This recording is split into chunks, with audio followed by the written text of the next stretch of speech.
La sécurité sociale est un droit humain fondamental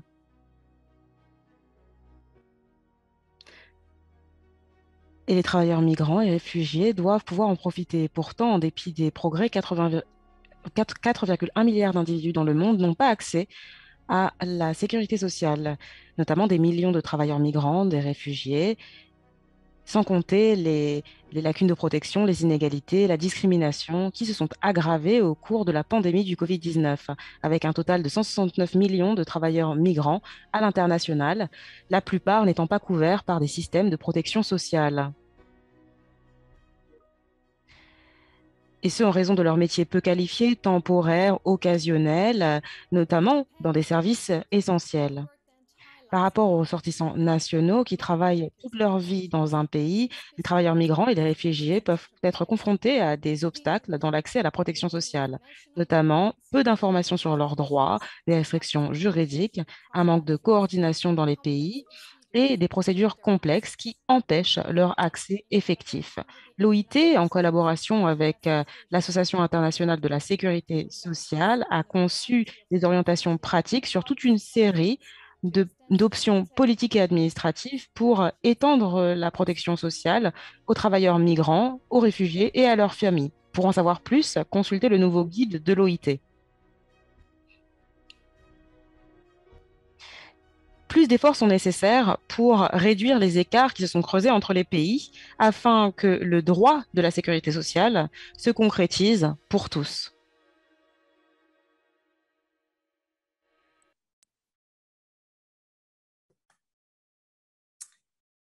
Good morning, good afternoon, and good evening. Welcome Bonjour, bonsoir, bon après-midi.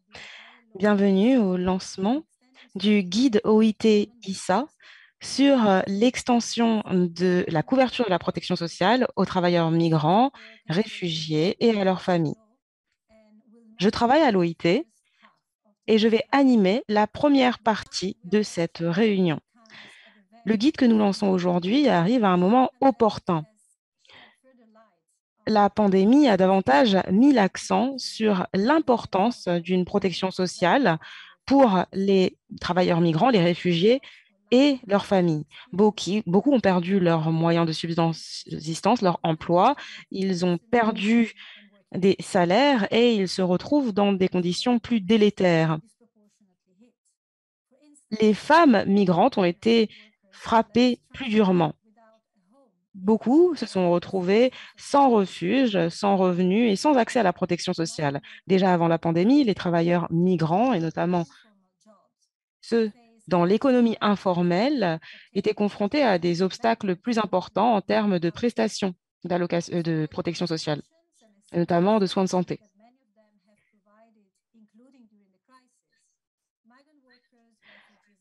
Les travailleurs migrants, les réfugiés et leurs familles ne sont pas traités sur un pied d'égalité en termes de protection sociale. De plus, ils risquent de perdre leurs prestations sociales lorsqu'ils passent de pays en pays parce qu'il n'y a pas d'accords de protection sociale internationaux pour garantir la portabilité de ces prestations. Pour que la relance à la suite de la pandémie soit résiliente, inclusive et durable, il faut tenir compte de cette question. Et c'est une question d'autant plus pertinente à l'heure du conflit qui se joue actuellement en Europe et qui a déjà donné lieu à 2 millions de personnes déplacées. Nous espérons que les discussions d'aujourd'hui sur le nouveau guide de l'OIT et de l'AIS, qui porte sur la protection sociale des travailleurs migrants, des réfugiés et de leurs familles, permettra de combler les lacunes. Nous avons d'éminentes personnes qui vont parler des options politiques énumérées dans le guide, et elles vont aussi parler de leurs expériences et des pratiques de leur pays. D'abord, nous allons écouter Shahra Razavi et Marcelo Abiramia Saetano, secrétaire général de l'AIS, un partenaire de longue date de l'OIT. Shahra Choub Razavi, directrice du département protection sociale de l'OIT, va ouvrir le bal. Et ensuite, nous aurons Juliana Manrique Sierra de l'Association nationale des entrepreneurs colombiens et Madame Evelyne Astor, conseillère en politique économique et sociale de la Confédération internationale des syndicats. Après cela, je demanderai à Michelle Layton, chef de la section migration de travail de l'OIT, de donner un aperçu de l'ampleur et du contenu de ce guide. Après la présentation de Michel, il y aura une table ronde avec des panélistes de l'Argentine, du Maroc et du Portugal. Et Raoul Rougi Afrique, directeur de la section de développement de la sécurité sociale de l'AIS, va animer. La traduction sera disponible en anglais, en espagnol, en français et en portugais. Vous devez cliquer sur le bouton avec un globe en bas de votre écran pour sélectionner la langue de votre choix. Vous pouvez poser des questions à tout moment pendant le webinaire en utilisant le bouton questions-réponses qui se situe en bas de l'écran aussi. Si vous êtes en mode plein écran, vous verrez directement le bouton questions-réponses. Par contre, si vous êtes en mode écran réduit, vous devez cliquer sur les trois petits points. Merci de ne pas utiliser le bouton lever la main. Et les questions seront soumises aux panélistes le moment venu. Donc, sans plus attendre, je vais inviter ma collègue, Shahra Choub et Marcelo, à faire un discours liminaire. Et c'est à Shahra Choub que je donne la parole pour commencer. Merci beaucoup, Manuela. Salutations à toutes et tous. Je suis vraiment ravie de faire partie de ce webinaire entre l'AIS et l'OIT sur un sujet qui est très opportun et qui est très important. Pour commencer, je pense qu'il est important de planter le décor de nos discussions d'aujourd'hui, notamment face à la réalité, la triste réalité que nous avons. Plus de 4 millions de personnes, et donc plus de la moitié de la population mondiale, n'ont pas de protection sociale lorsqu'ils en ont besoin, notamment lorsqu'ils sont malades, s'ils se blessent en travaillant, lorsqu'ils ont des enfants ou lorsqu'ils prennent de l'âge. Cela implique des coûts énormes. De plus, c'est inacceptable d'un point de vue social. Comme Manuela l'a abordé, la pandémie a montré de manière très dure quelles étaient les lacunes existantes en termes de protection sociale, notamment pour les groupes les plus vulnérables. Et elle a aussi montré à quel point il était important et urgent de consolider les systèmes de protection sociale. Il faut les rendre globaux, complets, et il faut qu'ils incluent tout le monde. Il faut des garanties pour l'accès à la santé et pour une sécurité, mais aussi pour protéger les emplois et les travailleurs. Il est essentiel de comprendre qu'il y a un droit à la sécurité sociale, et notamment un droit pour les migrants, les travailleurs migrants, les réfugiés et leurs familles. Donc, dans cette discussion, nous allons nous focaliser là-dessus. À l'aune de crise, et malheureusement, il semble que les crises se succèdent, la solidarité internationale devient de plus en plus importante que jamais. Les États doivent s'engager fortement à investir dans la sécurité sociale et à collaborer. C'est nécessaire pour garantir l'accès à la protection sociale, la portabilité de la sécurité sociale pour les travailleurs migrants, les réfugiés et leurs familles qui traversent des frontières. Lors de la conférence de 2021, la conférence internationale du travail qui a eu lieu en juin, les gouvernements, les organisations de travailleurs et d'employés ont adopté une résolution qui inclut un cadre clair pour l'OIT et ses membres. Il s'agit de les pousser à renforcer des systèmes de protection sociale. Et il s'agit aussi de souligner qu'il est important que les travailleurs migrants, réfugiés et leurs familles aient accès au système de protection sociale, notamment dans le cadre d'accords bilatéraux et multilatéraux. L'accès à la protection sociale pour tous, et notamment pour les travailleurs migrants, les réfugiés et leurs familles, fait partie aussi des priorités de l'agenda 2030 du développement durable de l'ONU. Ça fait partie aussi du plan de 2018, plan mondial pour une migration sûre, du pacte mondial sur la migration et du programme du secrétaire général.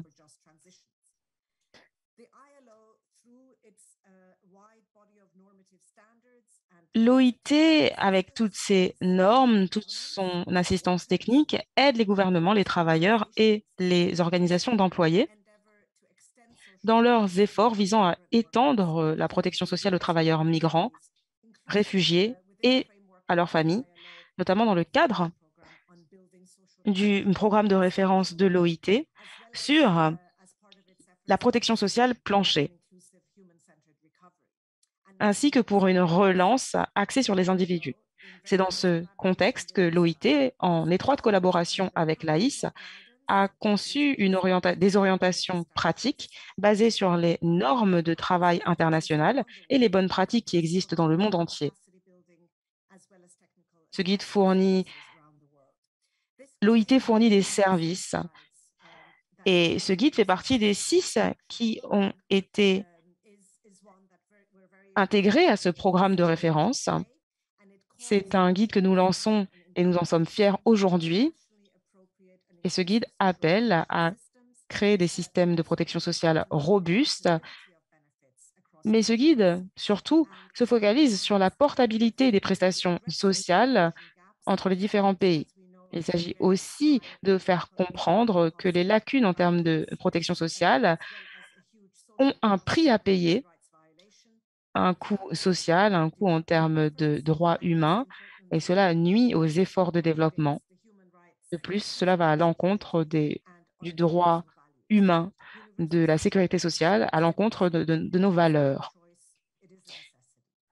La sécurité sociale, ce n'est pas un choix, c'est une nécessité. Donc, je vais m'arrêter là, Manuela, et je vous rends la parole. Merci. Merci beaucoup. Vous avez raison. La protection sociale, ce n'est pas une option, c'est incontournable. C'est une obligation. Désormais, je me tourne vers Marcelo, Abi Ramia Caetano, secrétaire général de l'AIS, pour son discours liminaire.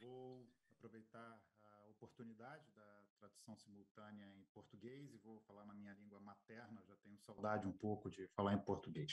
Então, primeiro de tudo, bom dia a todos, bom dia a todas. Alors, je vais profiter de la présence d'interprètes pour parler dans ma langue natale, à savoir le portugais. Donc, bonjour, bon après-midi, bonsoir à toutes et tous. Ce sujet est très pertinent.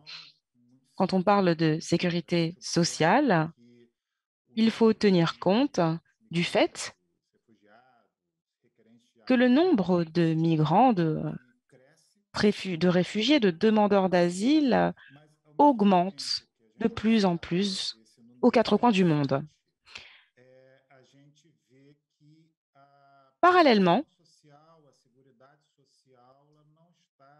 on voit qu'en dépit de cette augmentation, la sécurité sociale ne leur est pas disponible. Et il y a des lacunes, un manque de cohérence dans l'accès à la protection sociale. Et c'est notamment pour ce groupe en particulier que la protection sociale n'est pas disponible. C'est pour cela qu'il est essentiel de tenir compte de ce groupe.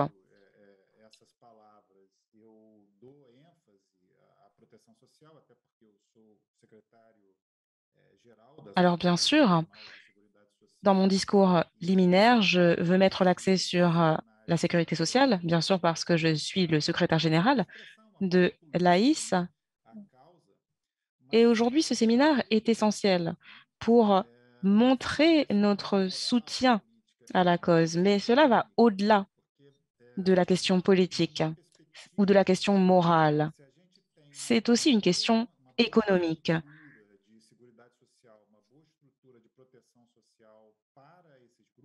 À mon sens, si nous avons une bonne protection sociale pour ces groupes, les migrants, les réfugiés, les demandeurs d'asile,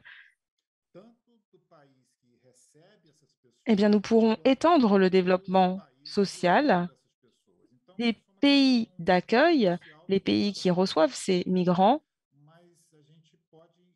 au pays d'origine de ces migrants. Par conséquent, je pense que nous devrions nous pencher sur ce sujet et nous devrions y voir une perspective économique, une perspective pour toutes les parties prenantes. Pour nous qui travaillons dans la sécurité sociale, nous travaillons beaucoup sur la mise en place de ces politiques et c'est très important pour nous.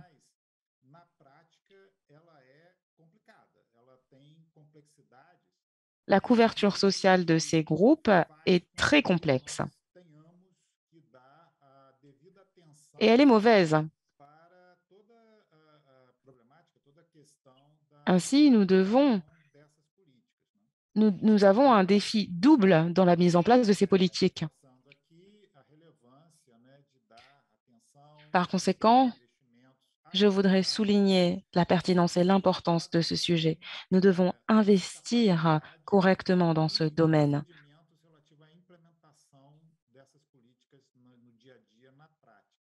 Et nous devons nous doter des bonnes compétences au quotidien. Il faut penser à tous ces facteurs. Si on ne le fait pas, nous risquons d'avoir des politiques, mais d'avoir des difficultés d'efficacité en essayant de les mettre en œuvre.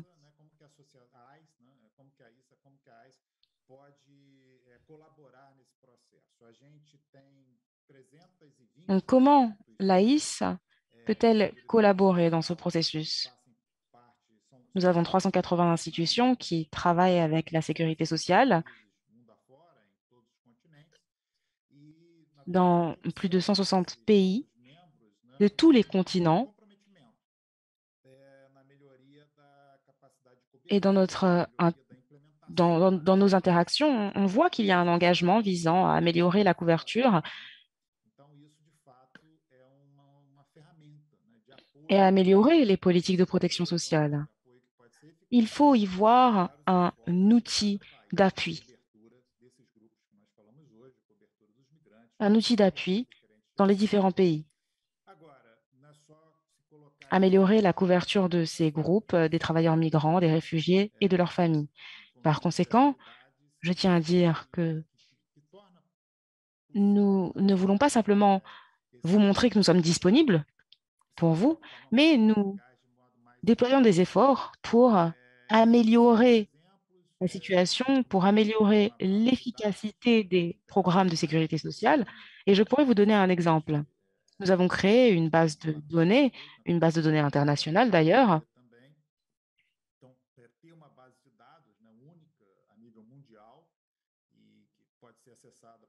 et c'est une base de données unique en son genre.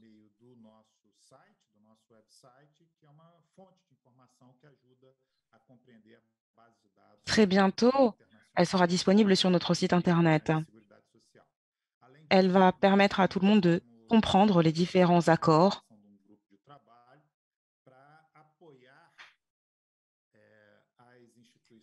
Nous avons aussi une task force qui a été créée pour soutenir les différentes institutions en fournissant un outil technique afin d'échanger des données dans différents sujets, et notamment sur des groupes spécifiques, comme le groupe dont nous parlons aujourd'hui. Je pense qu'avec ces outils, nous pourrons améliorer la couverture de la sécurité sociale, notamment pour ces groupes spécifiques dont nous parlons aujourd'hui. Nous devons nous rendre compte que certains pays n'ont pas de sécurité sociale pour les migrants et les réfugiés.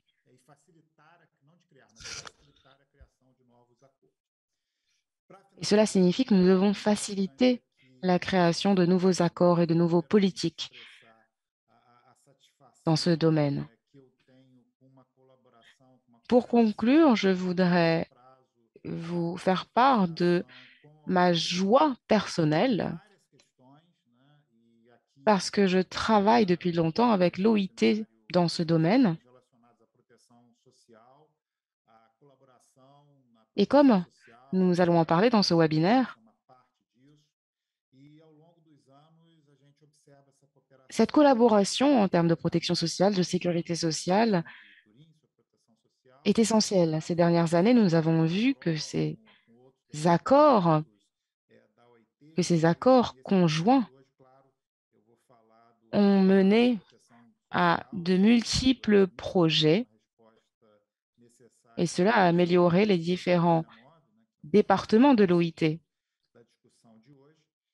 Ça a permis de proposer des solutions aux problèmes causés notamment par la pandémie du Covid-19. Ce travail est un travail réalisé conjointement et c'est un exemple éloquent de la collaboration de l'OIT et de l'AIS. Donc, sur la base de ma propre expérience en tant que secrétaire général de l'AIS,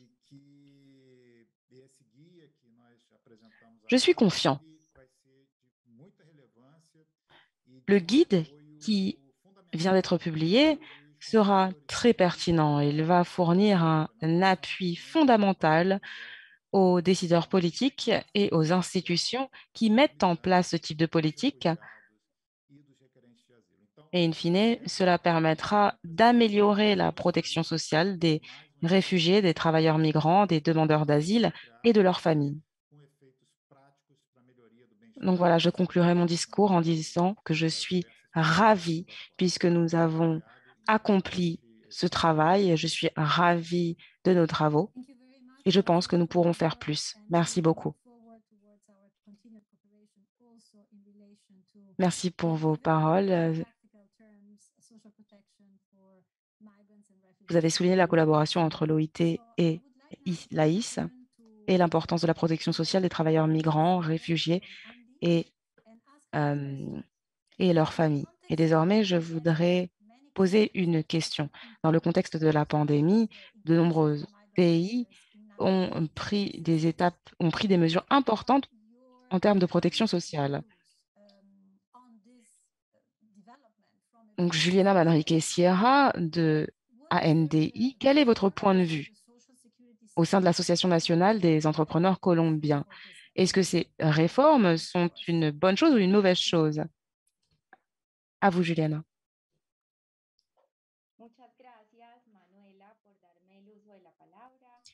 Merci beaucoup, Manuela.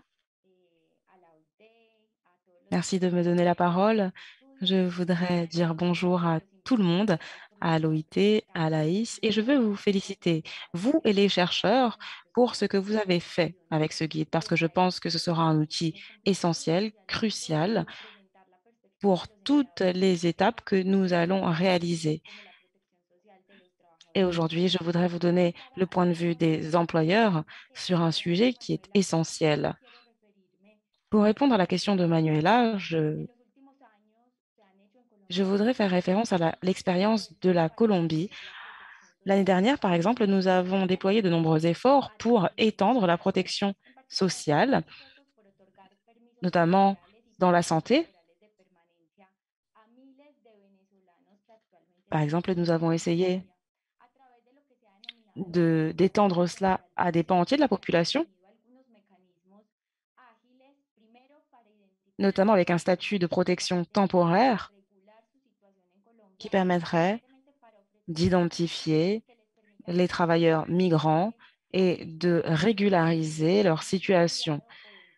Il s'agit aussi de leur permettre d'avoir accès aux soins de santé et de faire tout cela rapidement. En Colombie aussi, nous avons ratifié un accord en Amérique latine.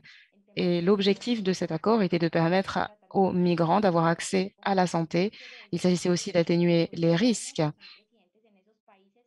et de mettre l'accent sur ces sujets.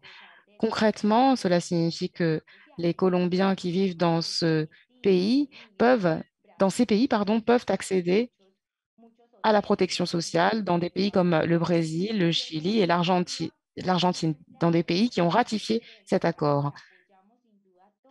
Et du point de vue des employeurs, nous sommes engagés. Nous voulons étendre la protection sociale. Comme nous l'avons souligné dans le guide que nous publions aujourd'hui. Je pense que c'est essentiel. Bien sûr, c'est la première étape pour transposer la protection et veiller à ce que la protection sociale soit aussi accessible dans différents pays. Il faut identifier aussi les travailleurs migrants, les réfugiés. Nous devons identifier tous ceux qui sont en situation régulière dans les pays étrangers. Et pour nous, il est essentiel que ces personnes aient accès à la protection sociale. Autre point complexe, lorsque l'on parle par exemple des migrants qui n'ont pas un statut régularisé dans un pays étranger ou des migrants qui travaillent dans l'économie informelle, ces migrants ne sont pas identifiés par le gouvernement et ils n'ont pas accès à la santé ni à la protection sociale. Par conséquent, nous devons mettre l'accent sur ce sujet à travers un dialogue social et il faut mettre en place des politiques qui étendent la protection à ces travailleurs. Nous pensons qu'il est essentiel d'avoir des lois, des politiques publiques qui portent sur la migration, la protection sociale, et des politiques qui sont claires, efficaces, transparentes et qui permettent de garantir la mobilité des travailleurs migrants, tout en garantissant aussi leur accès à la protection sociale et à des conditions de vie décentes. Les systèmes sont complexes, ils changent en permanence. Et il faut lever les obstacles qui nuisent au marché du travail. Il faut protéger les travailleurs migrants et il faut veiller à ce que les travailleurs puissent subvenir aux besoins de leur famille. Ainsi, pour nous, la première étape serait de veiller à ce que l'on puisse traduire en actes ces promesses, simplifier tous ces cadres qui sont en réalité trop complexes, notamment dans le contexte de l'Amérique latine, parce qu'il y a beaucoup de bureaucratie et c'est un obstacle. Ainsi, pour nous, il est essentiel d'aller de l'avant dans ce concept de politique publique et il faut essayer d'améliorer le matériel que l'on a pour garantir les droits des travailleurs. Il faut que ce soit une priorité à l'ordre du jour des dirigeants politiques dans nos pays. Et pour conclure, je voudrais dire que pour nous, il est aussi essentiel de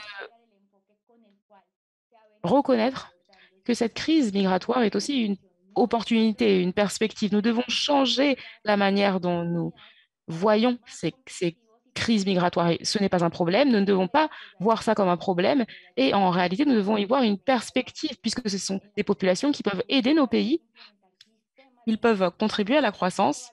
Et il faut voir cela comme ça. Nous devons aussi mettre en place des systèmes pour suivre, évaluer les programmes et identifier les populations de migrants afin de leur donner un statut et d'étendre ces systèmes de protection sociale. Merci beaucoup. Merci beaucoup à vous pour ces idées qui sont, selon moi, très concrètes, pratiques.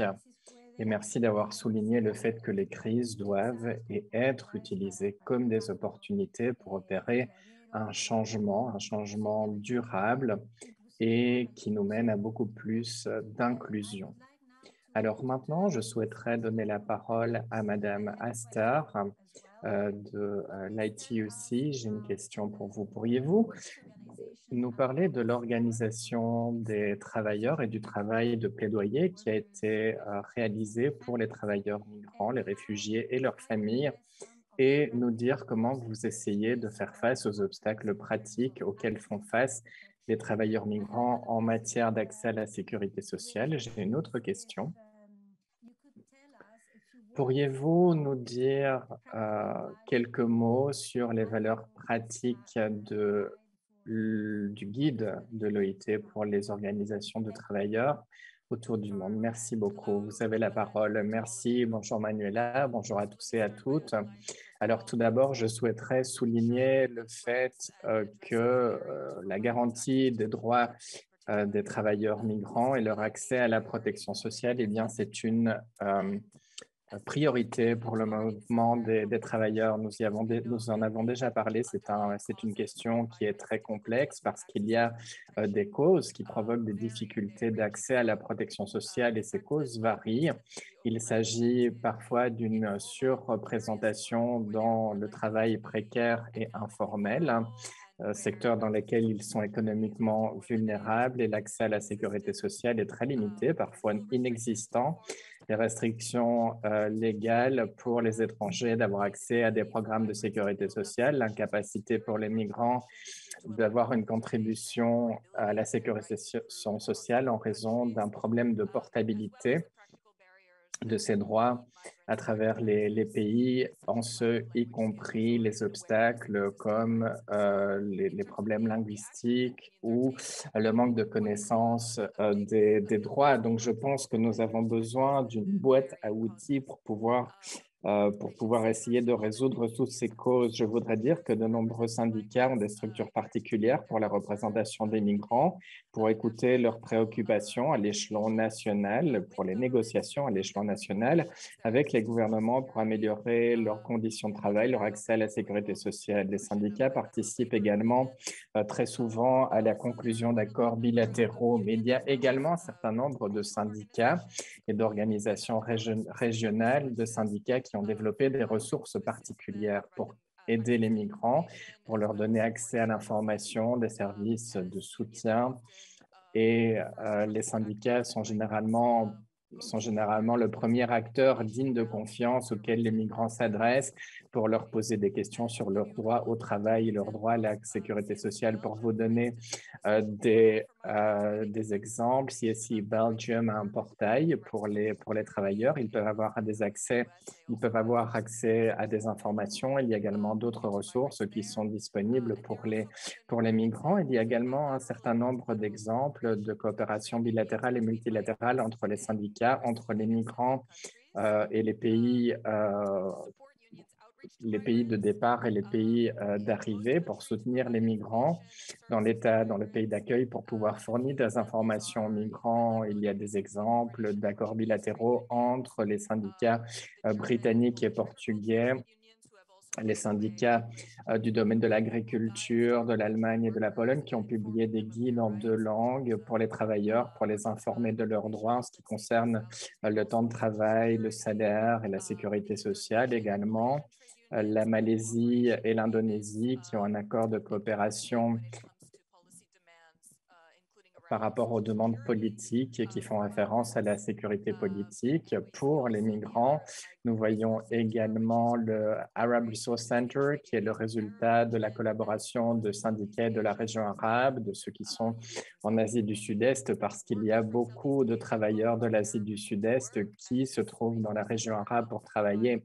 Et ces centres de ressources aident à fournir aux travailleurs des informations sur leurs droits, leurs conditions de travail, les conditions nécessaires pour obtenir des soins de santé, d'autres types de sécurité sociale. Mais je pense qu'il est également important de souligner les mesures générales prises par les syndicats pour soutenir le travail décent et l'accès à la sécurité sociale, et ce pour tous les bénéficiaires, pour pouvoir combler le fossé existant, par exemple des campagnes et des négociations pour un salaire minimum,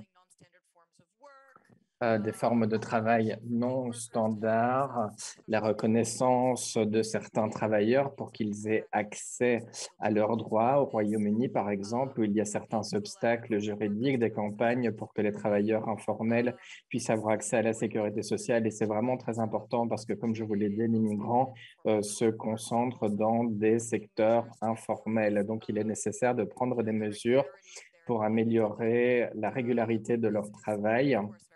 Et c'est bien entendu très utile. Et enfin, comme vous le savez, les syndicats sont très actifs dans les campagnes pour pour fournir des garanties de sécurité sociale et des travailleurs indépendamment de leur statut de travail, indépendamment de leur histoire de contribution. Et les syndicats demandent à ce que cela soit appliqué de manière non discriminatoire, indépendamment du statut migratoire. Pour davantage d'informations, vous pouvez consulter notre document politique qui contient des informations sur l'accès des migrants à la sécurité sociale. Je le mettrai dans le chat et je voudrais féliciter Lisa et Loïté pour ce nouveau guide qui donne beaucoup d'informations sur les raisons, sur les inconvénients, sur les mesures qui peuvent être prises pour résoudre ces problèmes. C'est utile pour les professionnels, mais également pour les syndicats qui organisent des campagnes et des négociations pour étendre les droits de sécurité sociale aux migrants. Donc voilà, bien joué. Merci beaucoup Evelyne et merci de nous avoir parlé de la grande variété de services et d'actions que les mouvements du travail mènent à bien en matière de ce fossé qui doit être comblé. Je sais parfaitement que nous avons un petit peu de retard pour le moment. Alors maintenant, je voudrais donner la parole à Michel Layton, qui va présenter très brièvement le guide et du guide dont nous avons parlé jusqu'à maintenant. Michel, vous avez de 7 à 10 minutes pour votre présentation. Vous avez la parole. Merci beaucoup, Manuela. C'est un véritable plaisir pour moi de présenter la portée et le contenu de ce guide après avoir entendu de si nombreux commentaires formulés par les collègues. En fait, il faut que ce guide atteigne tous les acteurs et tous les décideurs politiques. Nous pouvons passer à la diapositive suivante. Alors, le guide a un grand potentiel pour pouvoir aider de très nombreuses personnes. Il y a environ 69 millions de travailleurs migrants et près de 70% d'entre eux sont des travailleurs migrants. 26 millions de réfugiés, comme le secrétaire général l'a dit, beaucoup de ces personnes ne sont pas protégées et nous faisons face à une demande, une réponse à une demande. Il y a des leçons, des outils pour savoir comment mettre en place les systèmes de sécurité sociale adéquats. Il y a donc tout le cadre nécessaire, toutes les normes, toutes les politiques qui sont disponibles et donnent des exemples de pratiques qui sont appliquées dans différents pays et dans différentes régions. Ces pratiques, nous l'espérons, pourront inspirer de très nombreux pays lorsqu'ils développeront des cadres de sécurité sociale et lorsqu'ils négocieront des accords relatifs à la sécurité sociale. Alors, le point de départ de ce guide pour étendre la protection sociale aux travailleurs migrants et aux réfugiés. Il faut savoir évaluer ce fossé qui existe. Quels sont les groupes délaissés qui fait face à des traitements discriminatoires? Souvent, nous voyons que les travailleurs très qualifiés peuvent avoir un très bon soutien dans leurs relations professionnelles, mais ce n'est pas le cas des travailleurs qui ont peu de capacités. Il y a même des problèmes législatifs et des secteurs comme le travail domestique peuvent être exclus et ce qui pourrait faire en sorte que des femmes migrantes et travailleuses courent des risques. Le premier chapitre donne des informations sur les avantages du fait d'étendre la sécurité sociale à ces personnes. Il y a également une étude des défis auxquels ils font face, les différentes pratiques qui sont utilisées pour savoir comment surmonter ces défis. Nous savons que les défis sont pratiques et législatifs dans les pays d'origine, mais également dans les pays de destination et d'emploi. Donc, comprendre ces problèmes peut aider les décideurs politiques à pouvoir cibler les obstacles et à mettre en place des réponses politiques adéquates. La Convention des Nations Unies de l'OIT, les recommandations de l'OIT fournissent un cadre international pour la protection des droits des travailleurs migrants. Dans un deuxième chapitre, on parle des normes et des principes clés, des traitements égalitaires, la non-discrimination. Ces normes donnent des orientations pour pouvoir étendre la couverture de la protection sociale aux migrants et aux réfugiés, mais incluent également la garantie de la portabilité de ces avantages à travers les frontières. Et certains intervenants y ont fait référence. Ce chapitre définit également l'importance, la pertinence des outils nationaux. On peut citer particulièrement le fait que nous invitons les pays à définir des normes. Ce chapitre fournit également des informations sur le processus de ratification et de contrôle de la mise en place de ces politiques. Le troisième chapitre fait référence des accords de sécurité sociale bilatéraux et multilatéraux. Il s'agit de mesures pour garantir que des pays coordonnent la portabilité des droits. Aujourd'hui, il y a 660 instruments de ce genre qui sont déjà utilisés, mais malheureusement, ils ne couvrent pas la grande majorité des travailleurs, particulièrement pour ceux qui travaillent dans l'économie informelle. Et de très nombreux migrants ne sont tout simplement pas protégés. Il serait important de pouvoir analyser la portée de ces accords, négocier de nouveaux accords qui soient plus conscients de la situation des réfugiés.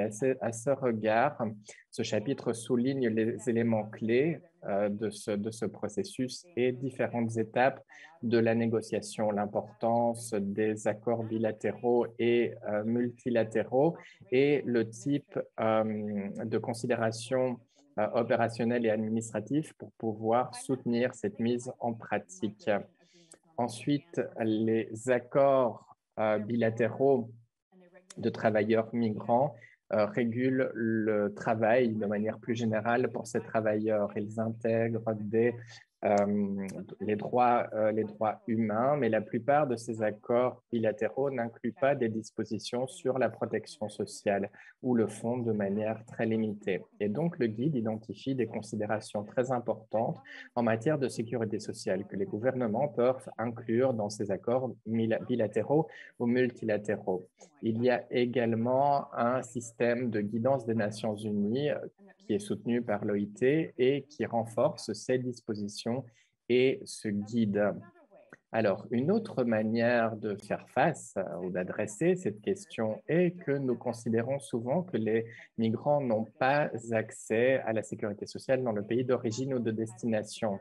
Ils n'auront aucun droit à cela et cela crée de l'insécurité. Donc, une autre façon de faire face à cela est d'adopter des mesures qui garantissent l'accès à la sécurité sociale. Les travailleurs migrants pourraient être couverts par des législations nationales de sécurité sociale et pourraient bénéficier d'un traitement égalitaire. Il y a différents types de mesures unilatérales que les gouvernements peuvent adopter et le chapitre 5 définit des mesures unilatérales que certains pays peuvent utiliser. Nous avons fait très attention à la protection nationale, qui est un outil pour contribuer à la protection sociale universelle. Ce chapitre souligne le besoin de mesures affirmatives pour pouvoir traiter les obstacles auxquels font face les travailleurs, même s'ils sont couverts par des droits de protection sociale. Ces mesures additionnelles peuvent inclure des campagnes de communication, des procédures administratives simplifiées et garantir que les travailleurs migrants disposent de ce dont ils ont besoin, des droits auxquels ils ont droit. Le chapitre suivant parle de la protection sociale de groupes vulnérables, de travailleurs migrants, les réfugiés et les demandeurs d'asile. Il y a des problèmes d'éducation, de capacité et économique. Leur accès à la protection sociale peuvent avoir un impact sur le type de contrat, sur la durée du séjour et d'autres caractéristiques, et cela peut influencer leur capacité à accéder à la protection sociale. Et la réponse du gouvernement doit prendre en considération les besoins de cette population. Ces deux chapitres donnent des informations sur ces obstacles spécifiques auxquels ces groupes font face et le cadre international juridique qui sera pertinent, tout particulièrement pour protéger les travailleurs migrants dans des situations vulnérables.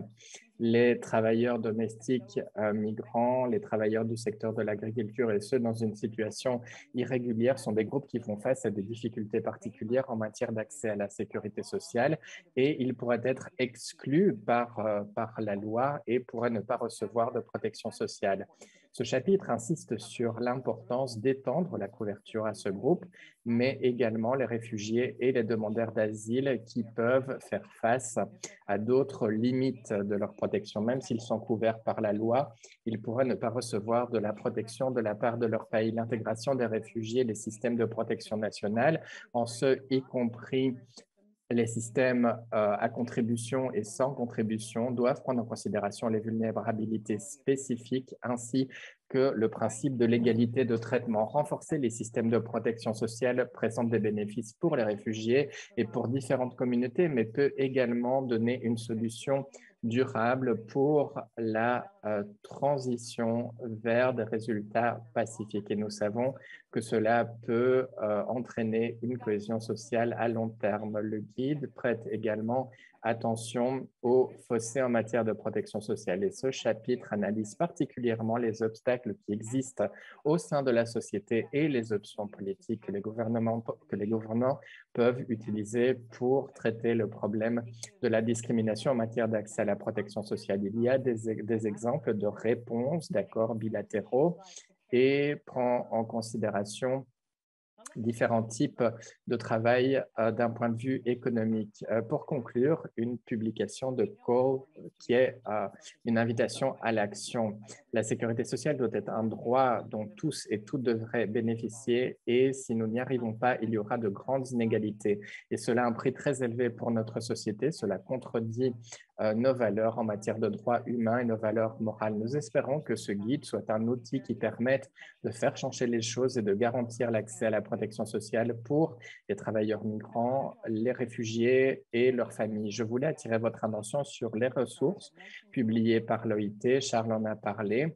Il y a des outils qui sont très utiles, des modèles d'intervention sur la base des guides d'ISA et de l'OIT, les travailleurs migrants et leurs familles, développés en collaboration avec l'ISA et ITC ILO. Et nous avons un cours ITC ILO. Donc, pour ceux qui souhaitent obtenir davantage d'informations, nous vous invitons à suivre ce cours sur le sujet de l'étendue de la couverture aux travailleurs migrants, réfugiés et familles. Vous pouvez déjà vous inscrire. Pour conclure, merci beaucoup. Merci à tous les collègues d'ISA et de l'OIT qui ont participé à la rédaction de ce guide et reconnaître l'OIT, Samir et Claire Van Panbis pour leur collaboration et leur engagement pour faire en sorte que ce guide devienne une réalité. Merci beaucoup. Merci beaucoup, Michel,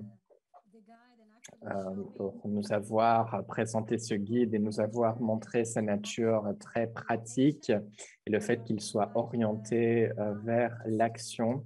J'ai le plaisir maintenant de donner la parole à Raoul Ruggia Frick, qui est directeur du département de la branche de développement de la sécurité sociale de l'ISAP, qu'il puisse modérer la deuxième partie de ce webinaire. Merci beaucoup à tous et à toutes.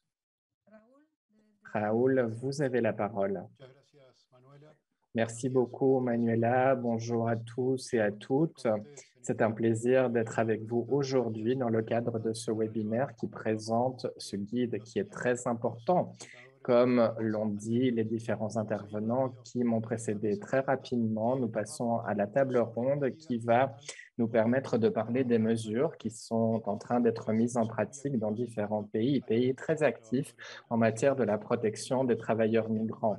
Nous avons un panel pour cette table ronde qui est très intéressante, en commençant par Cristina Lobo Ferreira, directeur adjoint de la Direction générale de la sécurité sociale au Portugal, Eduardo Lepore, directeur national de coordination des régimes de sécurité sociale, secrétariat du ministère du Travail d'Argentine, et M. Taibo Bosch, directeur de la direction de la protection sociale des travailleurs du ministère du Travail, ministère de la protection sociale et de la santé du Maroc. Nous allons commencer cette table ronde en demandant à Cristina de nous parler des mesures au Portugal. Cristina, quelles mesures ont été prises par le Portugal au cours de la crise qui a été provoquée par le Covid-19 pour la protection des travailleurs migrants résidant au Portugal? Cristina, vous avez la parole. Merci à toutes les personnes qui sont présentes. Merci pour cette invitation à être parmi vous aujourd'hui. J'aimerais tout d'abord dire qu'en matière de sécurité sociale au Portugal, nous avons un système de protection sociale. Bien entendu, certaines de ces protections sont soumises au statut de résidence du travailleur. Toutefois, en raison du Covid-19, il y a eu un problème de protection sociale des travailleurs migrants et de leurs familles. Donc, nous avons pris certaines actions dans ce domaine et je vais les décrire de manière chronologique. Donc, le 15 mars, lorsque les frontières ont été fermées, nous avons des associations. Donc, nous avons créé des opportunités pour tous les travailleurs via des associations, indépendamment du fait d'être résident au Portugal ou d'être travailleur migrant. L'extension de ces avantages a été suivie de l'impact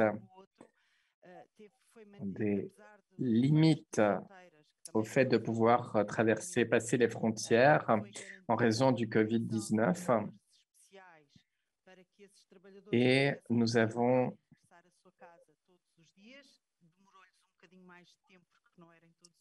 maintenu les droits de ces travailleurs pour garantir qu'ils puissent traverser la frontière, comme ça a été le cas en Espagne. Ensuite,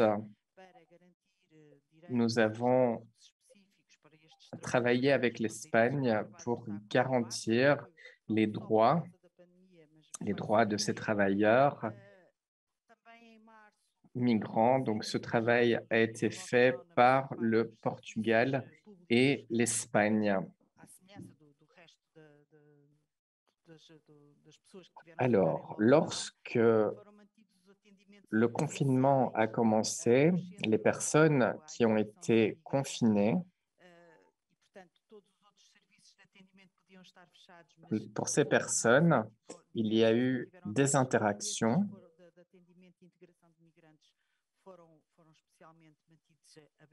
et nous avons porté une attention particulière aux travailleurs, mais pour certains services utilisés par les migrants, il y a eu un travail qui a dû être réalisé en face à face et nous avons essayé de garantir les droits de ces travailleurs.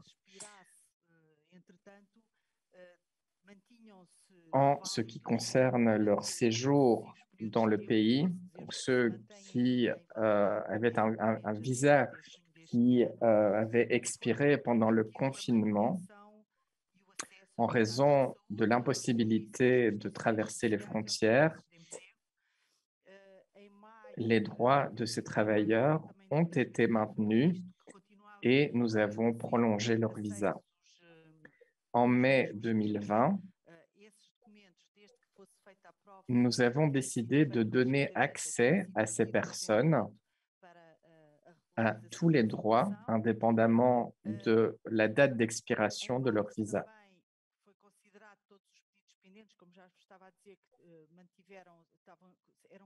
Nous avons également pris en considération les travailleurs qui attendaient des réponses par rapport à leur visa,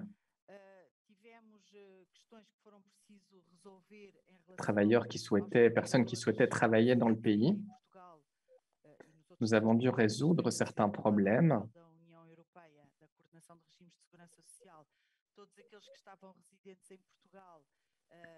Il y avait certaines personnes, certains travailleurs qui quittaient le Portugal pour se rendre dans d'autres pays de l'Union européenne. Et donc,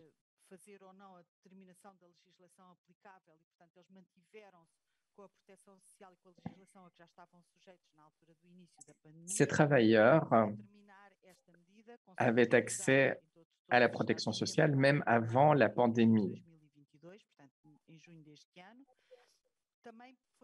Et donc, les mesures prises à l'échelon européen ont pris fin en juin 2022 et les travailleurs portugais et travailleurs étrangers, s'ils avaient travaillé au Portugal et s'ils avaient été absents pour 3 mois, sans perdre leurs droits, eh bien, cette mesure a été suspendue.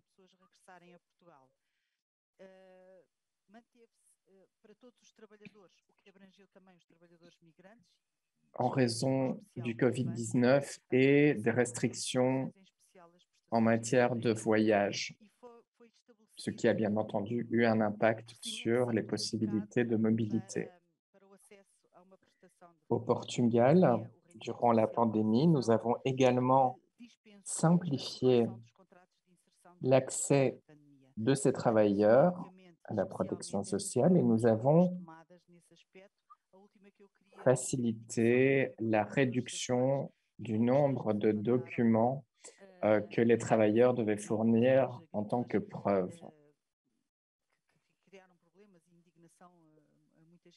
C'était appliqué aux travailleurs du secteur agricole et ça a touché de très nombreuses personnes au Portugal.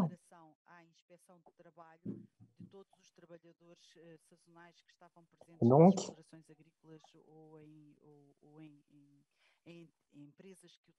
ces travailleurs saisonniers qui travaillaient au Portugal devaient déclarer qu'ils réalisaient leur travail.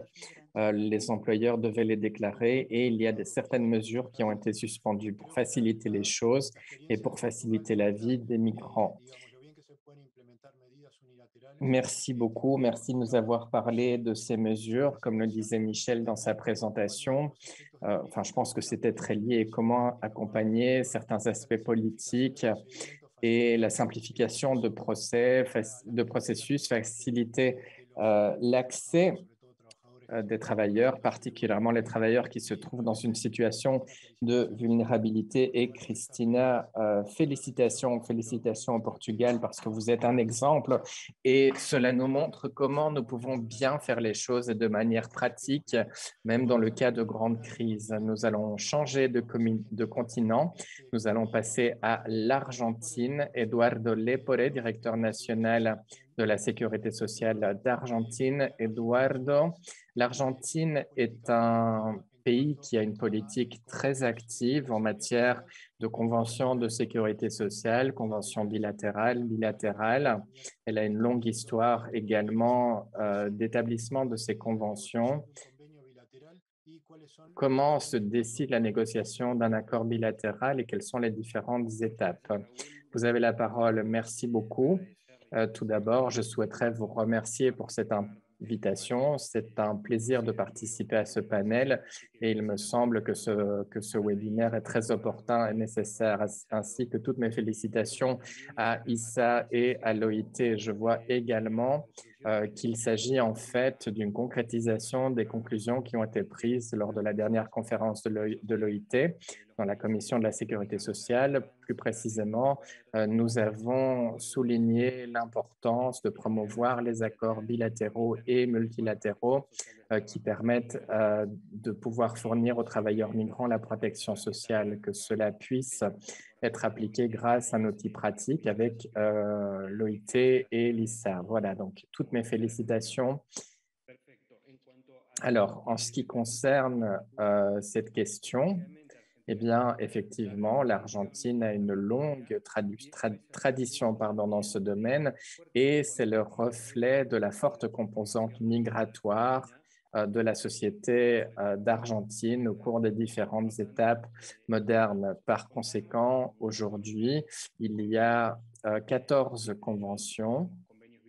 Il y a des conventions bilatérales, il y a des conventions bilatérales et nous sommes dans un processus de ratification de conventions et nous négocions également d'autres conventions. Pour nous, c'est très important. Comme je vous le disais, cette activité, du point de vue de la sécurité sociale et de négociation des conventions, est soutenue dans cette réalité sociologique, mais également dans un cadre normatif qui est très fort, qui établit l'égalité de traitement et d'accès égalitaire des migrants au droit du travail et à la sécurité sociale. Cela se voit concrétisé, cela se voit dans notre Constitution nationale, dans notre législation du travail, dans notre sécurité sociale, mais également dans la loi de migration, de loi de protection des droits des migrants. Alors, pour vous parler de l'histoire, eh bien, ces conventions ont commencé dans les années 60 et elles suivent les composantes culturelles et migratoires qui ont été très importantes, particulièrement avec l'Espagne et l'Italie. Et à partir de là, on a développé d'autres conventions avec des pays européens principalement et d'Amérique latine. Aujourd'hui, la plus grande partie, plus de 80% des migrants, des étrangers qui se trouvent en Argentine, sont originaires de pays d'Amérique du Sud. Et par conséquent, il y a eu un effort important qui a été consenti, un effort d'inclusion grâce à des conventions bilatérales ou d'accords multilatéraux de Mercosur ou de la Convention ibéro-américaine multilatérale. Donc, il s'agit d'un large spectre de couverture, mais nous sommes dans un processus d'application. Nous élargissons ces accords et récemment, nous avons voulu signer des accords avec le Canada. Nous avons aussi d'autres accords qui sont sur le point d'être ratifiés, notamment un accord avec Israël.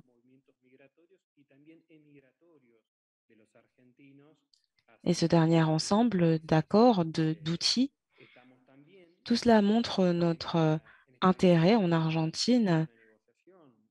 Nous voulons être en lien avec tous ces pays.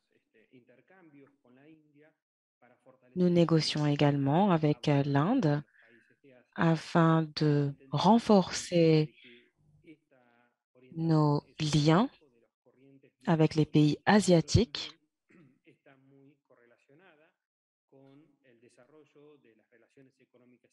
Et nous pensons que cette tendance est liée au développement des relations économiques et internationales. Donc, ce travail est mené aux côtés de notre ministère des Affaires étrangères. Ces accords sont une première étape visant à établir des accords de sécurité sociale multilatéraux et bilatéraux et de réaliser des changements économiques. Donc, c'est très important pour nous. Merci beaucoup, Eduardo. Merci d'avoir partagé les dernières évolutions.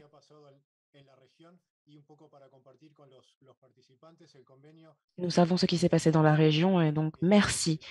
Merci d'avoir partagé tous ces accords, notamment l'accord Mercosur qui couvre le Brésil, l'Argentine, l'Uruguay, le Paraguay,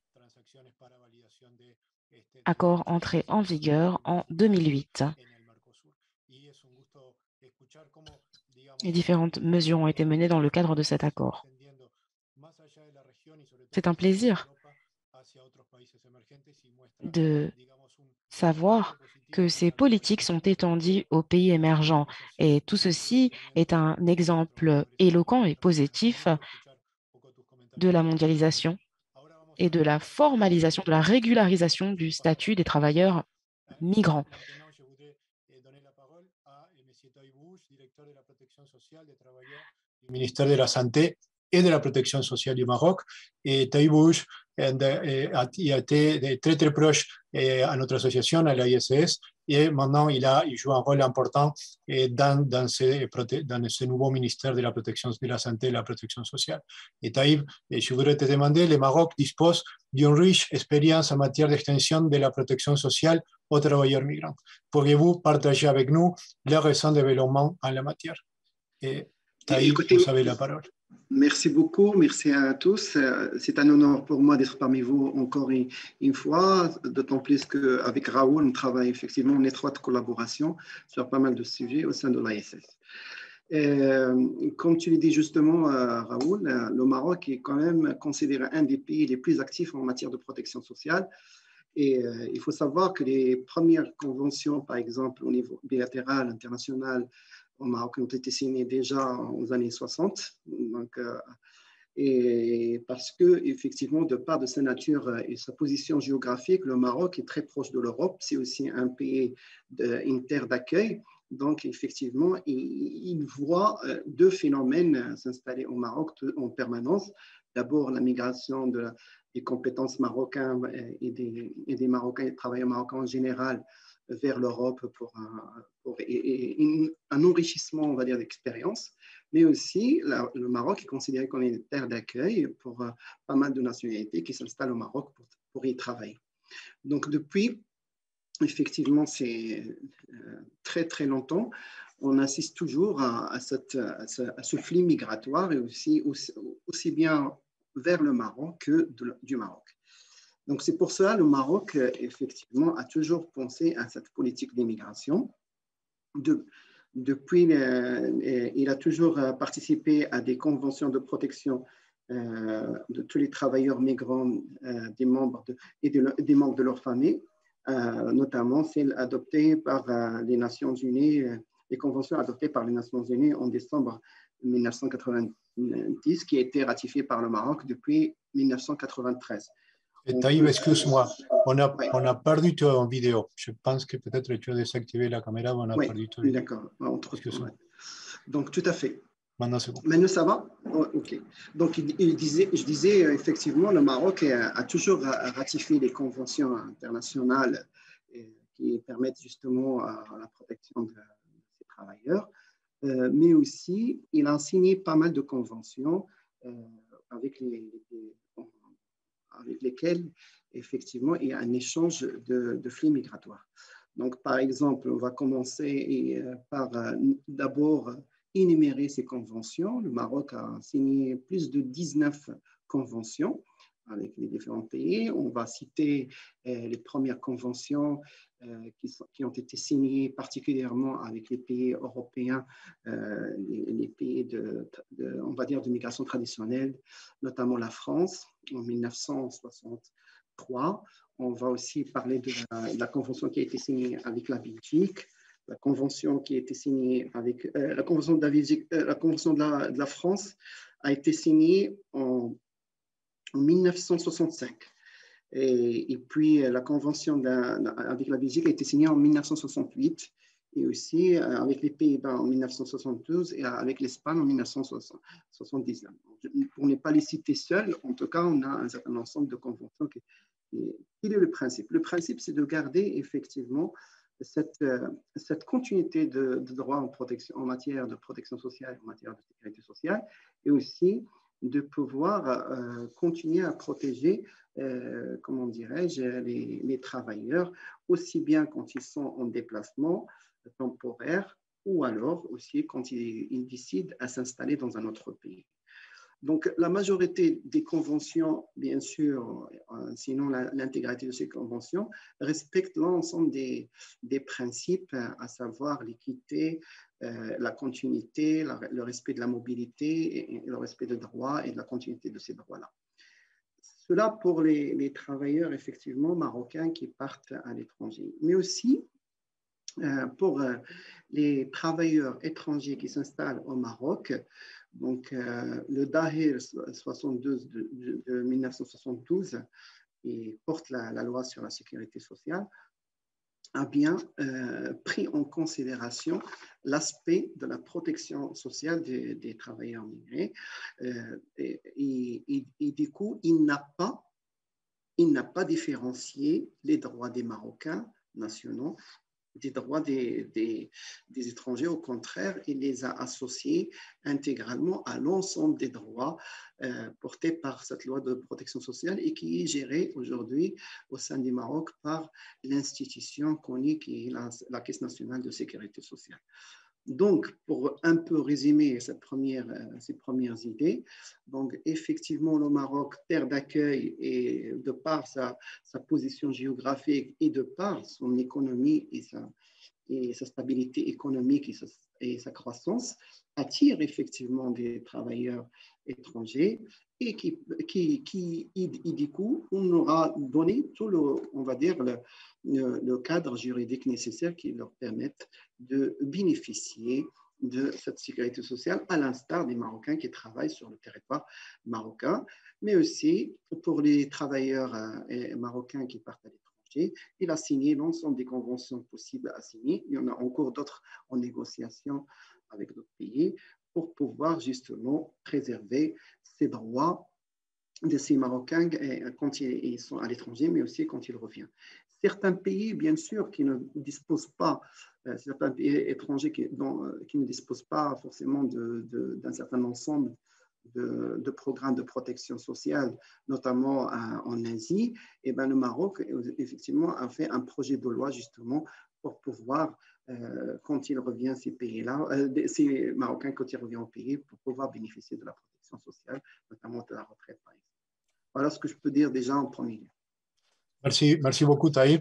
C'est très, très intéressant, la description que tu fais de l'approche au Maroc de la protection des travailleurs migrants, et avec des mesures unilatérales, des conventions bilatérales que le Maroc a développées avec les pays européens, mais aussi avec des pays en développement.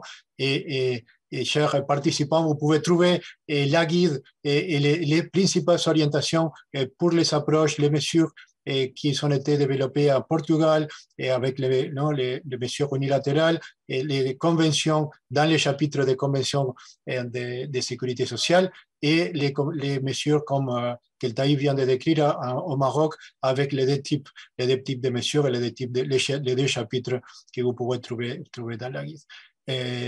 Maintenant, je vais changer encore al español.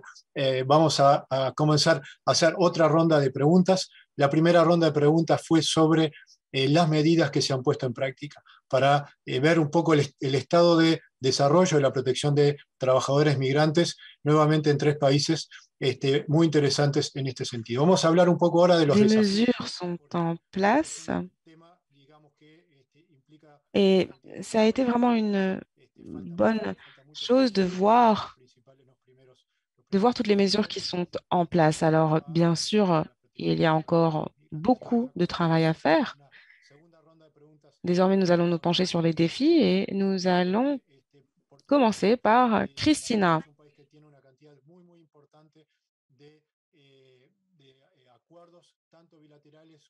En effet, le Portugal a beaucoup d'accords, des accords bilatéraux, multilatéraux, donc nous aimerions en parler. Et quels sont les principaux obstacles pour garantir la bonne gestion de ces accords multilatéraux, en tenant compte, par exemple, du fait que le Portugal est dans 2 accords multilatéraux.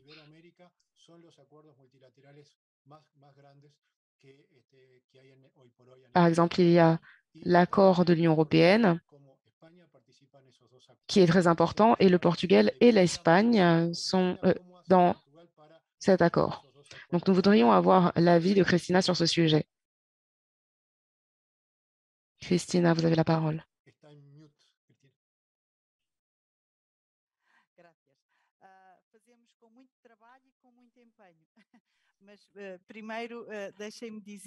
Merci.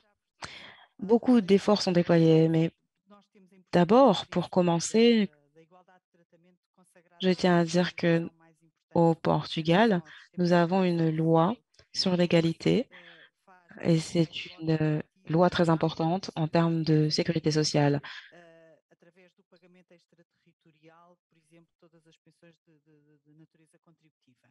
Para além disso, garantimos também, através Par exemple, tout le monde doit payer des impôts. de instrumentos internacionais, a proteção dos direitos no processo de adquisição, que é Et ces outils garantissent aussi la protection des travailleurs. expressão da totalização de períodos contributivos. Portugal tem, neste momento, celebradas 20 convenções bilaterais. Il y a une expression célèbre, il faut contribuer pour recevoir. Nous avons 20 accords bilatéraux avec le Canada, le Québec, No âmbito da coordenação de regimes de segurança social, estão abrangidos 31 et dans la coordination de la sécurité sociale, nous avons 31 não são os da União Europeia, todos os países pays da União européens. da Suíça. Temos agora, mais recentemente, a questão toda dos acordos de saída e das garantias dadas Pas seulement des pays européens, mais aussi la Suisse. da União Europeia. Nous avons des garanties avec le Royaume-Uni, qui désormais malheureusement ne fait plus partie de l'Union européenne, mais qui fait toujours partie de l'Europe. Et les liens sont très étroits avec le Royaume-Uni et le Portugal. Nous sommes aussi fiers de dire que nous avons une coalition, un accord avec de multiples pays et une convention qui est déjà signée, mais qui n'est pas encore mise en œuvre avec les pays du CPLC, les pays où l'on parle le portugais. C'est un outil que nous voulons voir déployé dans la plupart des pays. Et là, je parle de tous les États.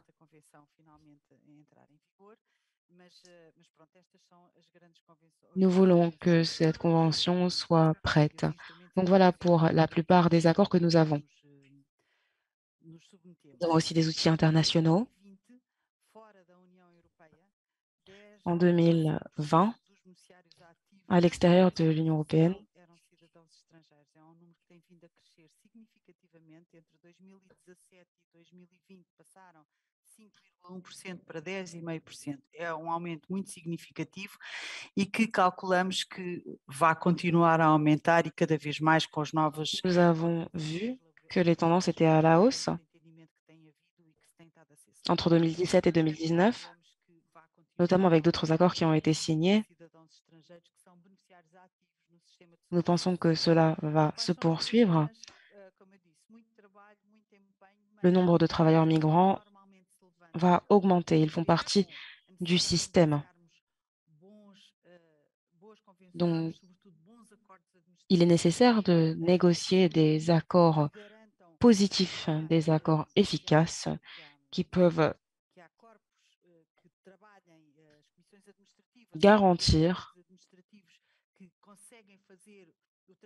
que les organisations travaillent de concert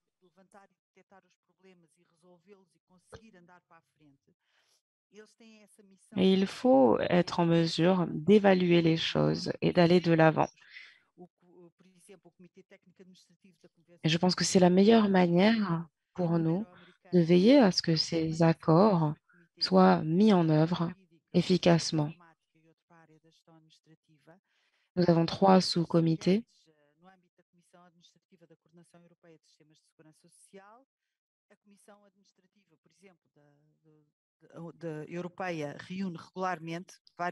Nous avons aussi une commission administrative de l'Europe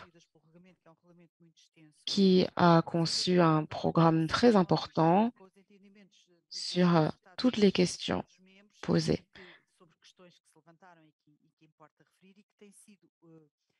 Uma maneira muito inteligente e muito assertiva de conseguir resolver e ultrapassar as dificuldades que se têm levantado, quer com os regulamentos, quer às vezes com loops.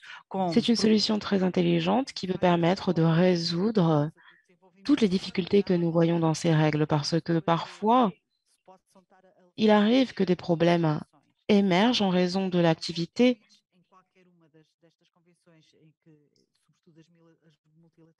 et des activités des gens.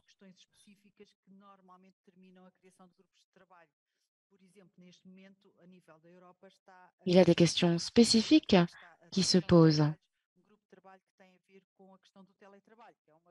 notamment au niveau européen.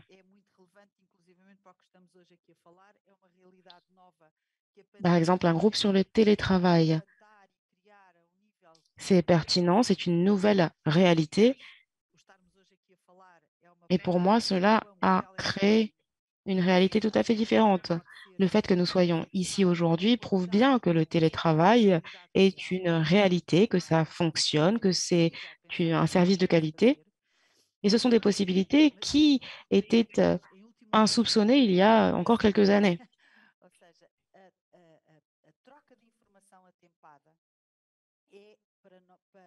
Enfin, il y a l'échange d'informations.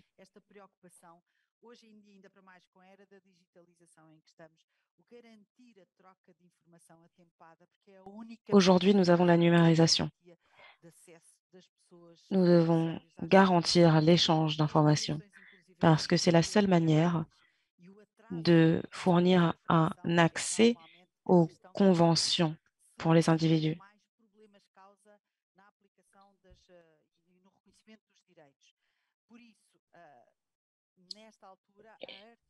Et souvent, de nombreux problèmes sont liés au manque d'échange d'informations.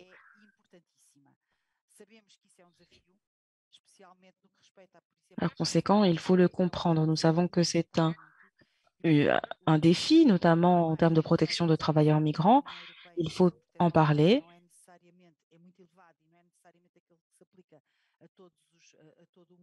Et l'Union européenne fait beaucoup en la matière pour protéger les données, mais ce ne sont pas des normes qui s'appliquent au monde entier.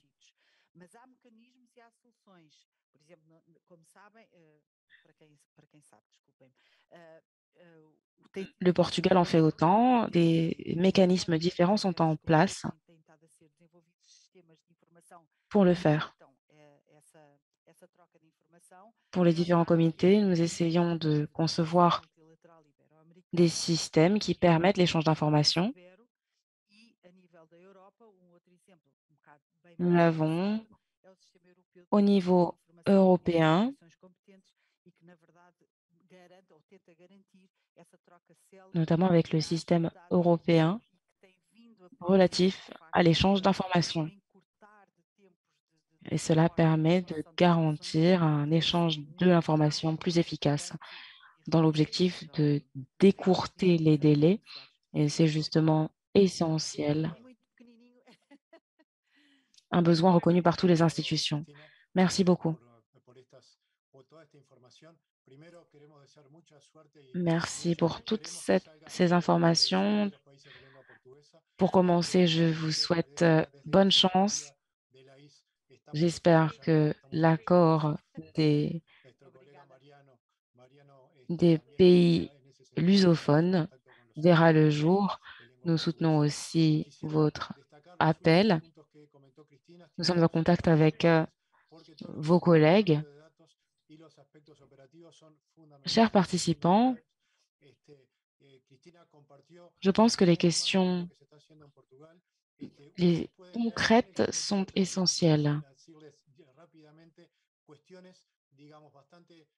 Bastante básicas, bastante fundamentales en cuanto a la organización operativa de los acuerdos y sobre todo lo que tiene que ver. Vous pouvez lire des questions qui concernent l'accord, pardon, dans le chapitre 3, qui porte sur des questions techniques. Vous trouverez aussi d'autres outils, d'autres matériels. Et comme je l'ai dit tout à l'heure, comme le disait le secrétaire général de l'AIS, nous travaillons avec d'autres institutions. Nous essayons aussi de contacter d'autres institutions. Et l'échange d'informations ne doit pas être un obstacle. Maintenant, nous allons passer à l'Argentine. Nous allons aborder l'échange de données, mais au sein même du pays. Alors pourquoi? Eh bien parce qu'il existe des obstacles au niveau international.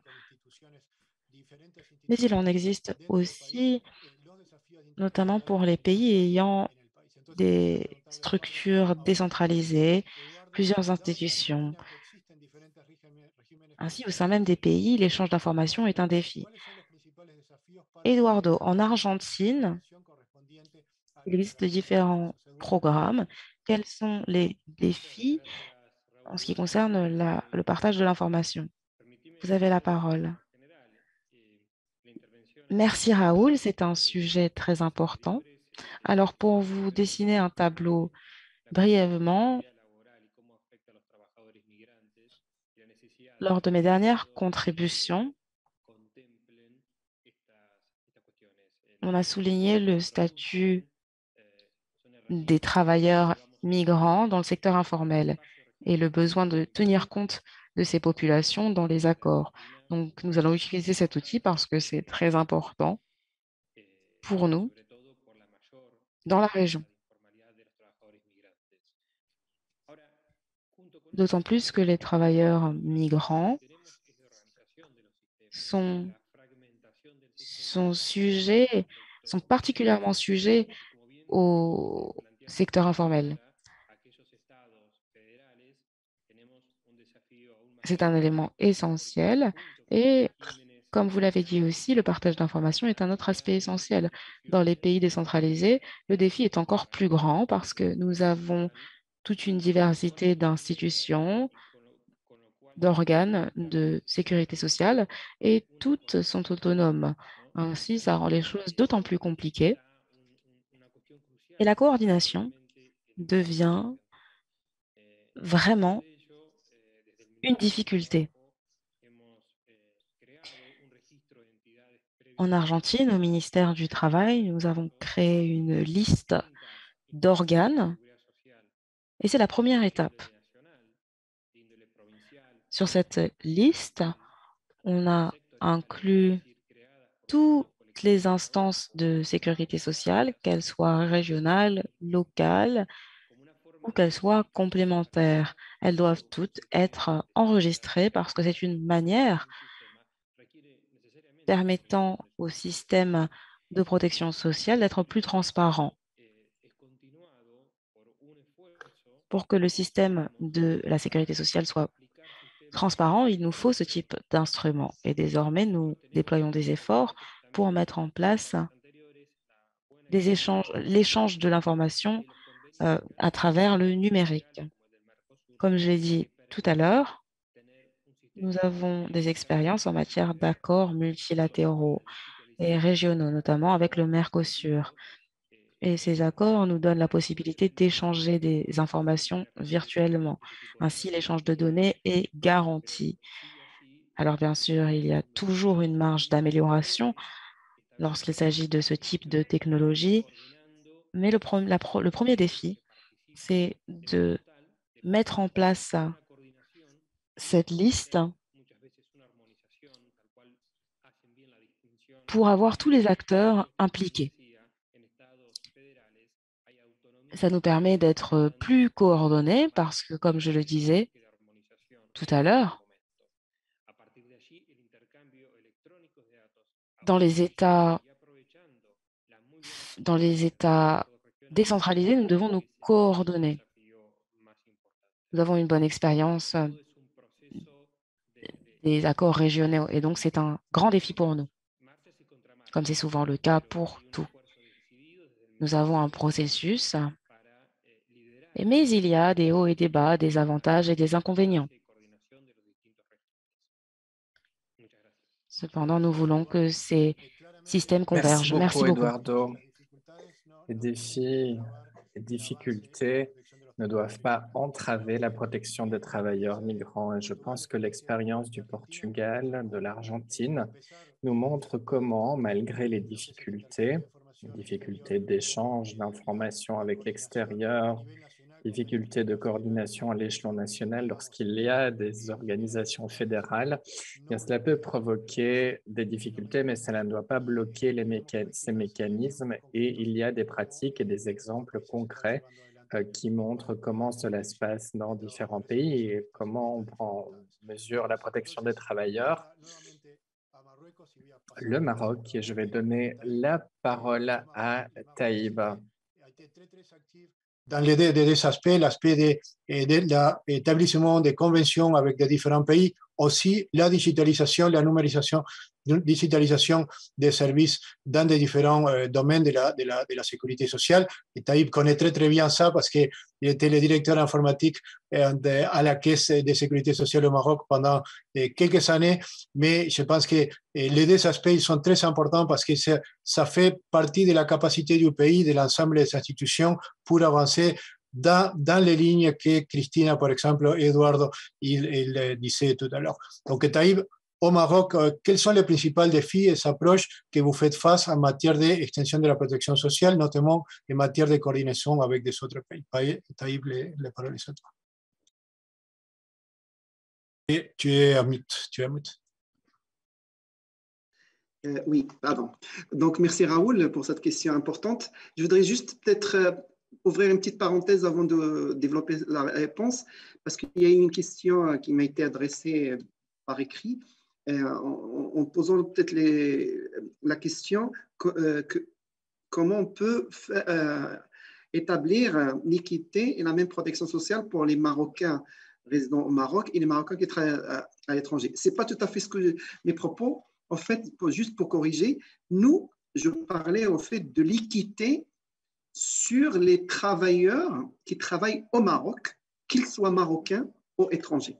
Donc, l'équité, elle est assurée au niveau des territoires par la loi du Daher 72 qui ne distingue pas les nationaux marocains des étrangers qui travaillent à partir du moment qu'ils sont déclarés à la CNSS. Donc, après, effectivement, les travailleurs marocains qui travaillent à l'étranger adhèrent et souscrivent à la protection sociale au pays en question et les conventions bilatérales entre les pays et le Maroc assurent trois principes. D'abord, assure la continuité du droit quand la personne travaillant dans un pays est immobilisée vers l'autre temporairement, assure aussi la continuité du droit quand il s'installe, décide de s'installer dans le pays, donc par la totalisation, par exemple, pour les points de la retraite, mais aussi par l'assurance maladie, et aussi assure un certain ensemble de questions. Voilà un peu par rapport à mes propos, juste par rapport à la question de Tania, je pense, qui avait posé la question. Par rapport aux défis et la question des technologies, effectivement, tu sais, Raoul, c'est une des raisons pour lesquelles je suis justement passé de l'aspect technologique et système d'information vers l'aspect métier, parce que aujourd'hui, il faut les métiers de la protection sociale pour qu'on puisse les réussir. Il faut vraiment les penser à travers ce que les technologies d'information et communication puissent offrir et non pas l'inverse. Parce que c'est vrai, quand on est dans le métier, on va penser les process du métier. Par exemple, je vais parler d'un petit exemple que tout le monde connaît, mais ça peut aussi être l'idée de l'ensemble des process. Prenons l'aspect du tiers payant, de la couverture d'assurance maladie obligatoire et le tiers payant. Malgré, par exemple, la généralisation de l'assurance maladie obligatoire à un certain ensemble de populations, à toute la population d'un pays, il se trouve que parfois, avancer des frais pour payer les frais médicaux et se faire rembourser pose certaines contraintes et certaines difficultés par rapport à certaines populations qui ne peuvent pas justement avancer les frais. Donc, si on ne pense pas ces process de tiers payants à travers des systèmes d'information qui permettraient justement mettre la technologie au service de ce process et de penser dès le départ à connecter tous les acteurs de la santé à travers une seule plateforme pour qu'ils puissent ne payer que ce qu'on doit indépendamment des remboursements, etc. Et effectivement, la question change. Donc, c'est pour ça, je pense à l'ère de la 4e révolution numérique qu'on vit aujourd'hui, il n'est plus question de numériser les process métiers qu'on avait pensé à un moment donné indépendamment de la technologie, mais de les repenser et de revoir nos process à travers ce qu'offre la technologie. Des plateformes, par exemple, des plateformes partagées pouvaient être les solutions, que ce soit au niveau national d'un pays qu'au niveau international. Parce qu'aujourd'hui, au lieu de faire des échanges de données, et ça c'est une des difficultés effectivement qui reste à résoudre au niveau de l'interconnexion entre les sécurités sociales et la continuité de droits des travailleurs mondiaux, au lieu de penser des échanges de données bilatéraux entre les pays avec une standardisation des données et un dénominateur commun dans l'ensemble des données, moi je pense aussi qu'il faut, et il n'est peut-être pas trop tôt, de lancer une réflexion sur une plateforme partagée au niveau mondial. Je pense que Raoul ne va pas être contre cette idée parce que je pense que c'est un sujet qui lui tient à cœur. Mais effectivement, aujourd'hui, il y a des expériences pour mettre en place un outil des échanges de données entre les institutions, mais pourquoi pas ne pas initier dès aujourd'hui une réflexion autour des plateformes qui permettrait de partager au moins le strict minimum des informations qu'en général on échange entre les structures. Et ça, c'est un des défis, effectivement, que vit la sécurité sociale et la continuité de droits pour les travailleurs migrants. Parce que si on n'a pas cette numérisation des services, cet échange de données fluide entre les institutions, quelle que soit la manière avec laquelle on va le gérer, mais il est indispensable de l'avoir parce que si on ne l'a pas, on ne pourra pas assurer une continuité de droit et une continuité, on ne pourra pas avoir une continuité fluide de ce droit-là, parce que la mobilité aujourd'hui, vous voyez que le monde est devenu comme un petit patelin. Hein. Tout le monde, on peut aujourd'hui travailler dans un pays, demain travailler dans un autre, etc. Et une des problématiques, c'est ça aussi. Il faut peut-être aussi réfléchir à une adhésion d'un socle commun à des principes de protection sociale au niveau mondial. Parce qu'aujourd'hui, on laisse le libre-échange de conventions entre les pays qui est bien, qui fonctionne aujourd'hui. Mais ça a fonctionné et ça a été initié à un moment donné. On avait des relations bilatérales entre les pays. Aujourd'hui, peut-être, au vu de l'internalisation des droits de protection sociale, de par les conventions qui sont 102, 202, etc., on pourrait peut-être, à cet instar, à l'instar de ces conventions, réfléchir à un socle minimum de droit international qui permettrait, via des plateformes d'échange, de pouvoir assurer cet échange de données. Donc ça, c'est pour la première question. Nous, au Maroc, on a une vraie réflexion sur les échanges de données entre les institutions. D'ailleurs, aujourd'hui, je peux vous dire qu'aujourd'hui, l'administration marocain est connecté. On a passé récemment une loi qui permet vraiment à toutes les administrations d'échanger les données, voire même obliger les administrations à nous demander une information à un tiers, un prétendant à une information, si l'information peut être échangée entre deux administrations. Et ça, c'est une loi très forte parce que ça, le Maroc est très, comment dirais-je, c'est un pionnier de la technologie. Les décideurs marocains, ils y croient fermement que grâce à la technologie, aujourd'hui, on va pouvoir effectivement améliorer tous les aspects d'administration et de droit, notamment les aspects de la protection sociale. Donc ça, c'est par rapport déjà à l'expérience marocaine en termes d'interconnexion des institutions marocaines pour préserver le droit, la continuité du droit et préserver et faciliter la mobilité et les échanges de données entre les administrations. Moi, je pense que c'est aussi une opportunité de réfléchir au niveau international via des instances comme l'AICS ou comme l'IT ou OIT pour pouvoir réfléchir à ces aspects-là, non seulement de laisser le libre-échange à ces relations bilatérales ou multilatérales, mais aussi à instaurer un socle minimal des plateformes, comment dirais-je, accessibles par l'ensemble des pays, avec un strict minimum d'informations nécessaires pour garder cette mobilité et fluidifier cet aspect. Ça, c'est par rapport à la première contrainte d'échange de données, c'est aussi une opportunité. Il faut savoir aussi que parmi les contraintes que nous avons, nous, remarquées au niveau marocain en tout cas, c'est connaître ses droits par les étrangers. Parce qu'il y a aussi cet aspect, on peut mettre tout le cadre juridique qu'on veut, tous les moyens pour accéder à ces droits-là qu'on veut, mais si la personne concernée étrangère qui travaille au Maroc n'est pas assez sensibilisée ou ne connaît pas ses droits, il ne va pas pouvoir y prétendre. Donc, il y a l'aspect aussi de communication, de sensibilisation, de formation et d'information qu'il faut développer pour pouvoir aider les gens, les étrangers particulièrement dans un pays, à bénéficier de leurs droits. Il y a aussi ce qu'on appelle, pour moi, les travailleurs non salariés. Les travailleurs non salariés, aujourd'hui, en général, lorsqu'on parle de ces aspects-là, on parle forcément d'un salarié. Qu'en est-il pour les TNS, les travailleurs non salariés? Parce qu'aujourd'hui, au vu du modèle économique qui se développe mondialement, beaucoup de gens se mettent à leur compte en freelance et effectivement, ils aiment développer service au lieu d'être salariés. Donc, il faut aussi intégrer cette composante qui se développe incessamment pour pouvoir réfléchir à un modèle qui ne distingue pas forcément le salarié des non-salariés. Voilà ce que je voulais dire et je vous souhaite une bonne continuation par rapport à tous ces aspects. Je suis toujours là s'il faut continuer.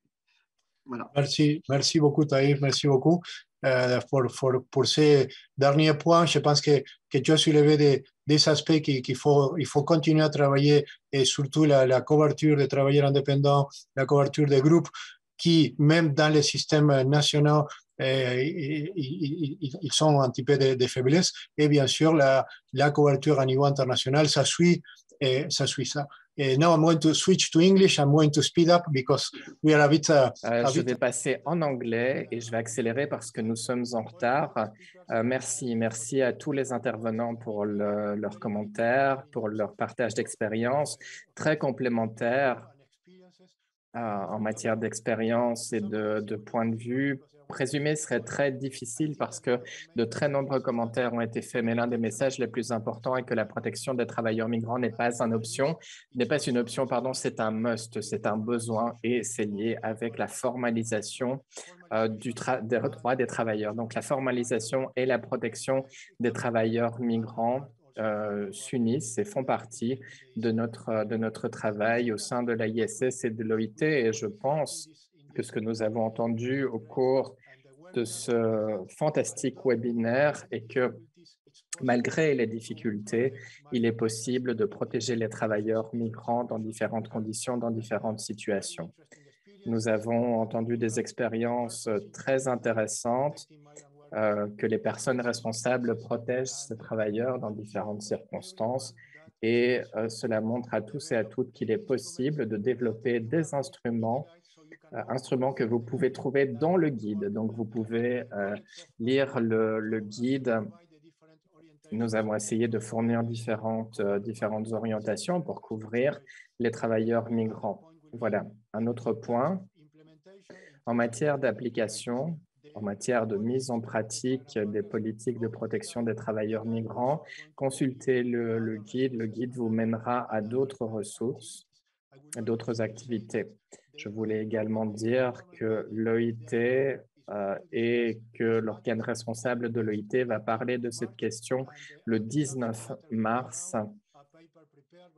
Et il y a un document préparé par l'OIT, document sur la protection sociale pour les travailleurs migrants, leurs familles, défis et options pour un meilleur futur. Et cela sera un point clé que l'organe responsable de l'OIT va aborder le 19 mars. Avec les collègues de l'OIT, nous développons une série d'activités pour soutenir les institutions et pour soutenir toutes les organisations qui se consacrent à la protection des travailleurs migrants pour développer leurs capacités pour faire face aux difficultés. Il y aura également une activité de formation pour soutenir l'application du guide et vous pouvez également passer par les différents scénarios et applications des différentes catégories de travailleurs migrants. Alors maintenant, je voulais également vous rappeler de consulter le site de l'OIT, le site de l'ISS pour trouver les tout derniers rapports, les toutes dernières ressources et pour pouvoir suivre notre communication sur les prochaines activités. Merci à tous et à toutes.